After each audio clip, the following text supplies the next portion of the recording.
বানাবো।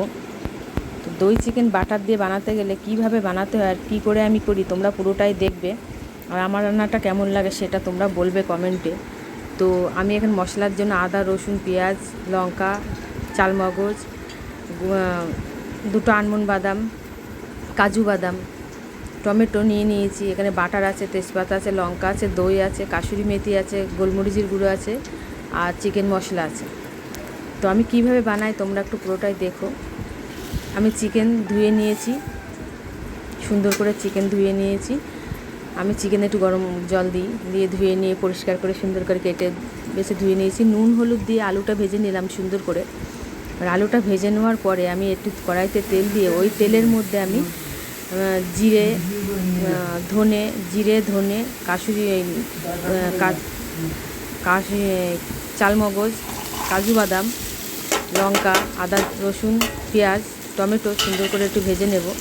ভেজে নেওয়ার পরে এই মশলাটা ঠান্ডা করে নেওয়ার পরে এই মশলাটা আমি মিক্সিতে পেস্ট করে নেব, সুন্দর পেস্ট। কাজু বাদাম আর চালমগজ আর আলমন্ড বাদাম দিতেই হবে। তো সুন্দর করে ভেজে নেওয়ার পরে একটু তেল দিলাম কড়াই। তেলটা দিয়ে গোটা গরম মশলা, তেজপাতা, শুকনো লঙ্কা আর কয়েকটা চিনির দানা ফোড়ন দিয়ে দিলাম।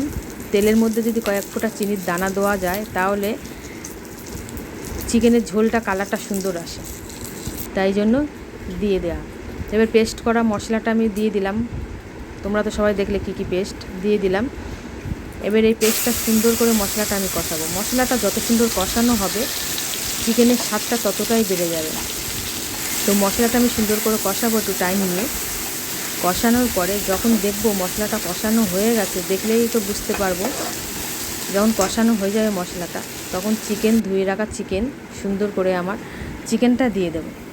চিকেনটা দিয়ে দেওয়ার পরে আমি সুন্দর করে চিকেনটা নুন, হলুদ আর গোলমরিচের গুঁড়ো দিয়ে আমি চিকেনটা সুন্দর করে ভেজে নিয়েছিলাম।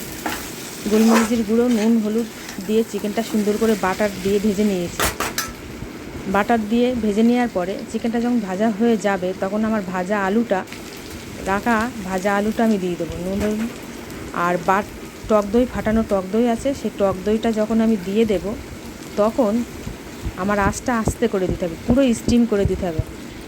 আগুনটা যদি জোরে দেওয়া থাকে তাহলে টক দইটা কেটে যাবে। আস্তে করে দিয়ে সুন্দর করে কষানোর পরে গরম জলটা ফুটিয়ে নিয়েছি আমি একটু চিকেনে কিছু তরকারির মধ্যে আমি গরম জল দেওয়ার চেষ্টা করি, স্বাদটা দ্বিগুণ বেড়ে যায়। স্বাদ বেড়ে যাওয়ার জন্য আমি একটু গরম জল দিই।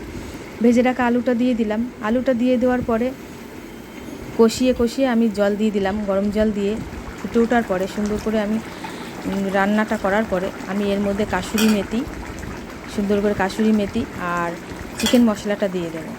চিকেন মশলা, কাসুরি মেথি দিয়ে দিলাম। বন্ধুরা, কেমন আমার রান্না লাগলো?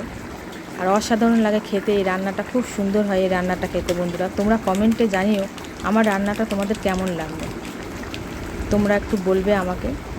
আর দেখুন কত সুন্দর কালার এসছে, কত সুন্দর হয়েছে, খেতে অসাধারণ লাগে, দুর্দান্ত লাগে এই বাটার চিকেন।